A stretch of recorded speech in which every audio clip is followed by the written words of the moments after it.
Ultra Evil Media. Hello guys, I'm JR. I am with, is your real name? Holly. And Liz. Alright, I'm just going to ask him a few questions, guys. And is this your first con? No, not our first con. One of the few anime conventions that we've been to. Normally we do like Comic-Cons and stuff. Neat. Same thing. Sorry, we usually go together. Gotcha, no problem, no problem. What brought you here at A-kon? It's close. Normally she sells artwork. She's really good. Check her out. She's Ginger Zap. Oh my god, this is great because I've been trying to find an artist to talk to because I have a few questions. Oh, wonderful. Yeah, she can double team it then. Oh, Sure. awesome. First let me ask you, and I'll ask you like personally, what's the coolest thing that you've seen in a con? Seen at the con? Either here or anywhere, any con you've been to. Any con that we've ever been to. Okay, you go first. Last weekend at one of the conventions I was selling at, there was a giant Baymax.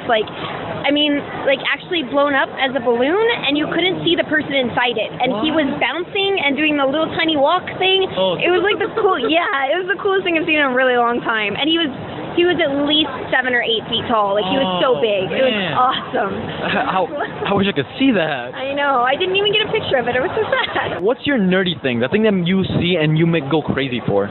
Ooh, anything Kingdom Hearts or Final Fantasy related. I just like. So you must have gone crazy when you saw like there's Final Fantasy, this game, and Kingdom Hearts. Yes. Oh, there's been some really good Final Fantasy cosplays, and I just look at them and I just freak out. I love it. I love it. Very true. Mine's Zelda and StarCraft. StarCraft? So, yeah. Oh, StarCraft, yeah, it's a Minecraft. No, StarCraft. Yeah, like super old school StarCraft. So anything Kerrigan, I lose it. She's awesome. I lost in that time train of mine, but if you guys know what she's talking about. Any tips or tricks for con goers?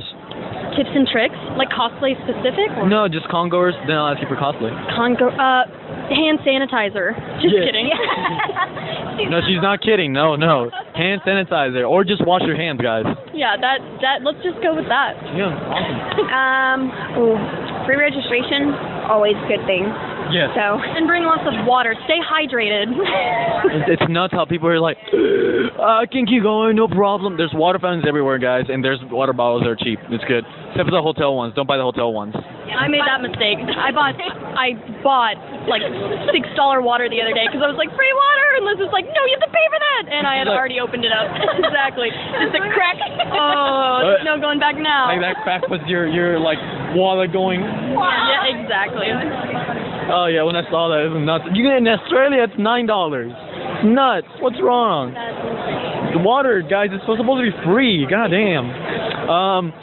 So what are you cosplaying for the people at home? Sure, I'm doing a female version of Daryl Dixon. We call her Darlina Dixon because Merle said that to Daryl one time, so we're doing a little bit of a take on that. That's cool. It's awesome. And then I'm Rick Grimes, and so we do Darlina and Chick Grimes. Grimes. Cool. How long did it take you to get all this ready?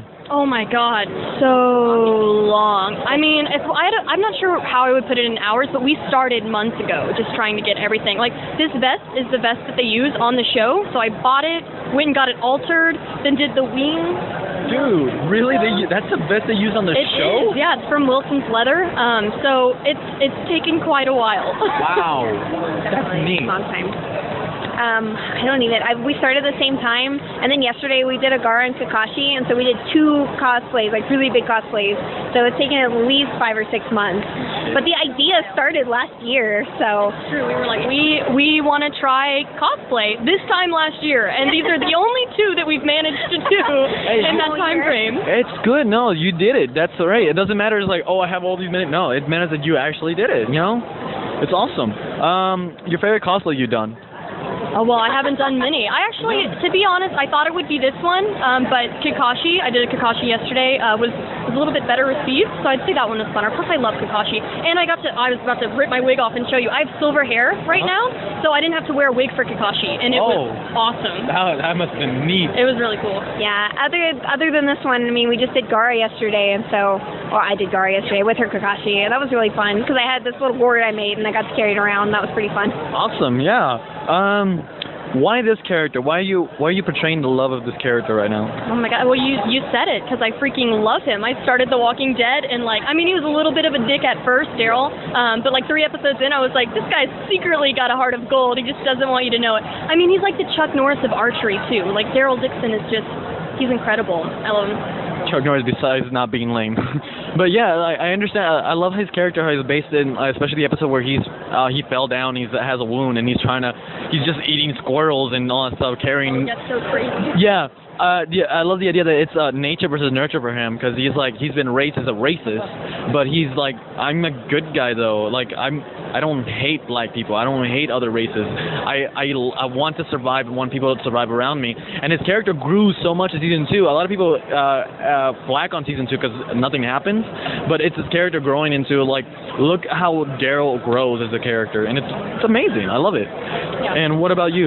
It's the same thing. Rick's my favorite off the show. At the very beginning, he was kind of bland. He didn't have a whole lot of character, but now, like where we are in season 5, right? 5? He's just awesome. Like every scene he's in is the ones I get super excited for, so. It's very good. Lastly, tips and tricks. What are the tips and tricks you can give us that you've learned or you've seen to future cosplayers? Future cosplayers? Oh, goodness, do you have something right off the top of your head? Probably practice everything before. I think the only reason that we could even get ready in under 3 hours is because we'd already practiced everything, like all the makeup, all the wigs, like we'd already been doing it over and over again. So otherwise it would have taken us 6 hours to get ready this morning. It would have been insane. So yeah, I'd say do test runs. I created the Executioner's blade for Naruto, and I was like, this will be perfect on my first go. It's got a lot of little flaws, so practice with the techniques that you're using, but also don't get discouraged. Like, that's a huge thing. Like, if you keep at it, your cosplay will be perfect. And have fun, of course. And again, I go back to it, I keep repeating, guys. Yeah, I always say this in the interviews when people bring up that it's your choice. The only one who can stop you from doing a cosplay is yourself. So just go out and do it. Have fun. Doesn't matter if it's like makeshift 10-minute cosplay. Just do it and have fun. It's all about just feeling good about yourself, you know? Absolutely. It's all about that. Don't get discouraged at all. And that's it for just those questions. If I can actually ask you some questions about artists. Sure. That'd be really quick. How difficult it is to be an artist, and especially in this age, it's much more easier because you don't have to be publicized by other people. You can be yourself. Yeah. So it's a pretty easy. But how do you feel when you're selling your stuff, and what's the hardest thing for it?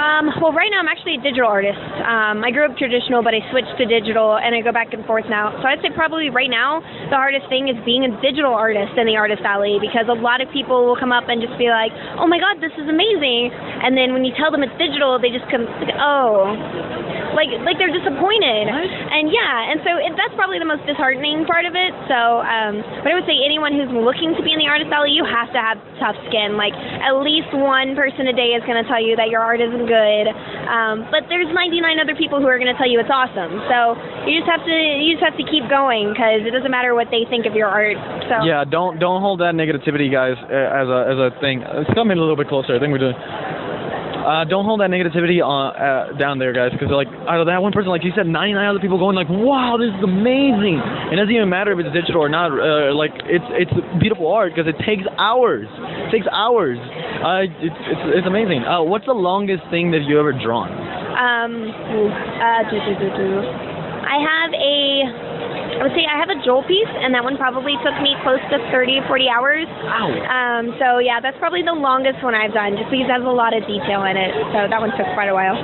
So when people are just saying, like I saw a post once where this is how you should treat artists, or you don't take their pictures if they're not okay with it. Okay, don't do that. That's disrespectful to them, because they're selling their art, and if someone just takes pictures without their permission, you're basically stealing their art. And also, tell me about the pricing, because a lot of people always feel like, what? This much for this? Or what the? No, it takes hours, guys. Yeah, so I think the biggest thing is that, yeah, like you said, don't take pictures. It's probably the most frustrating thing to be like dealing with one customer and talking to them and trying to give them personal attention, and then someone else comes up right next to them and is like taking pictures, but you can't stop them because you're trying to show this other person attention. That's really frustrating, because half the time if people ask, I'll let them take a picture as long as they just have I have a banner with my actual website on there. So I just ask them to get the banner in the picture, so that if they forget or if they're showing someone, they know where to buy it. Because a lot of times, and people who've done this will know, like, you take all those pictures and then you forget where they even got it. So it's totally a pointless thing to take the pictures. And then the price bracket's a little difficult. It kind of depends on how people are doing their art. But even, I know a lot of people get frustrated because it's prints and it's not the original art. But you're still trying to pay for the time that you put into that. So like my Joel piece, I spent 40 hours on it and I only charged $30 for the piece. So that means I'm getting literally paid less than $1 an hour to work on that piece. And so I think that's probably where all the pricing comes in. And so when someone's charging that much money, they're trying to get, you know, their time back, because minimum wage is what, $7. If I charged full price for that Joel piece, that would be $280 for my Joel piece, and it's only a print. So I think what people don't realize is that we're already discounting it an incredible sum because we're not charging what the time we spent on it. So it blows me away when people don't realize how much that is, because I draw myself, and holy shit, I procrastinate a lot, but when I'm doing it, it's like, finally, I am done. This looks perfect, I'm done. I wish I could add more detail, but I'm done.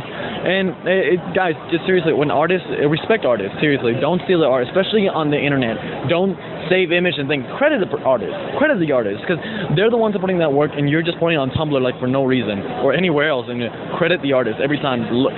Google made it easy. Just right-click and search, and they'll give you their website. So, speaking of website, do you have a website or somewhere where we can find you? It's www.gingerzap.etsy.com. So it's ginger, like a ginger, and then zap, Z-A-P. Zap, Z-A-P. Yep. All right. Awesome. Thank you very much. And again, we can find you here in A-kon, right? Yeah. And hopefully we can find some of your art and buy it as well. And what was it? GingerZap.com. Thank you again. Remember to learn something new every day, then talk about it. See you next time.